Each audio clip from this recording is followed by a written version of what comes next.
batang, yaitu mengangkut air, nutrisi, dan makanan, serta menyalurkan hasil fotosintesis dari daun ke seluruh bagian tumbuhan. Fungsi bunga sebagai alat perkembangbiakan tumbuhan. Bunga yang sudah berkembang biak menjadi biji. Biji inilah yang nantinya bisa ditanam kembali. Si daun penting bagi tumbuhan. Daun sebagai tempat terjadinya proses fotosintesis atau membuat makanan agar tumbuhan tetap tumbuh. Pada daun terdapat klorofil yang memproses fotosintesis. Kedua adalah tempat penyimpanan cadangan makanan dan melindungi biji di dalamnya. Kesimpulannya adalah setiap bagian tumbuhan memiliki fungsi yang penting. Tumbuhan dapat hidup oleh sinar matahari, karbon dioksida, dan zat lainnya.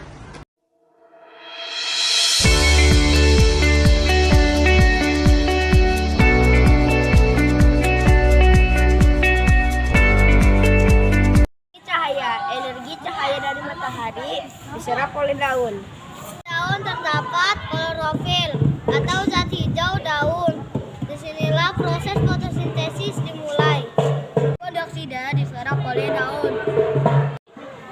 Pada tahap ini matahari dan CO2 akan berkumpul pada bagian daun yang bernama kloroplast. Di akhir dari proses fotosintesis akan menghasilkan karbohidrat dan oksigen. Karbohidrat akan disebarkan ke seluruh bagian tanaman dan oksigen akan dihirup oleh manusia.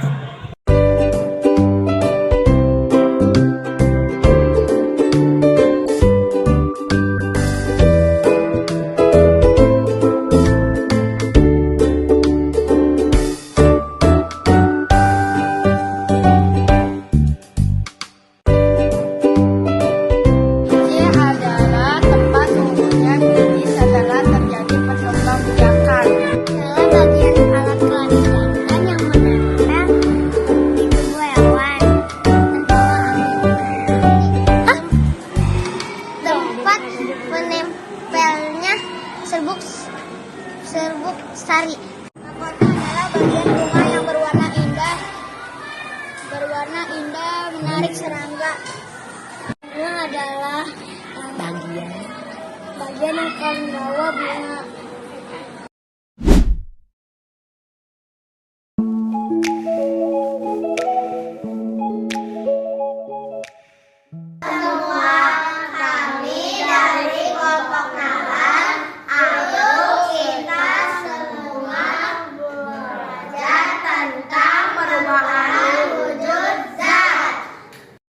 Jenis perubahan wujud zat. 1. Menyublim. Menyublim adalah perubahan wujud benda padat menjadi gas. Contohnya kapur barus. 2. Mencair adalah peristiwa perubahan wujud zat padat menjadi zat cair. Contohnya mentega yang dicairkan. 3. Membeku adalah perubahan benda cair ke benda padat. Contohnya es batu. Yang keempat adalah mengembun. Mengembun adalah perubahan wujud zat gas ke cair. Contohnya gelas berisi air es. Demikian penjelasan dari kami. Terima kasih.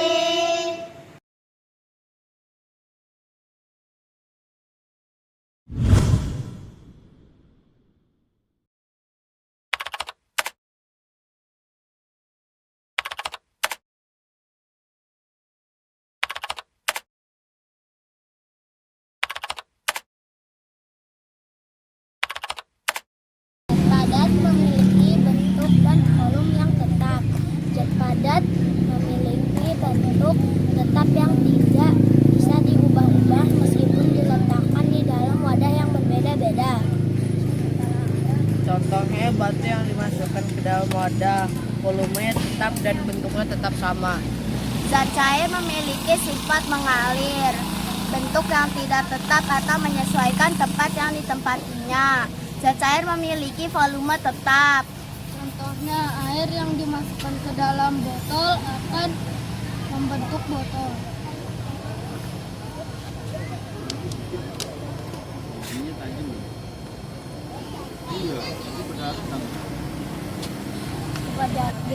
Zat gas memiliki bentuk dan volume yang berubah-ubah.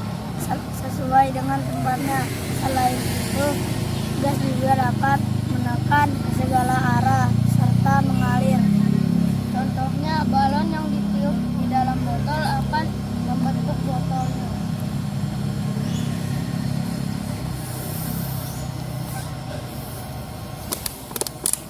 Kesimpulannya, setiap wujud zat baik, padat, cair, dan gas memiliki sifat dan karakteristik serta kegunaan yang berbeda-beda.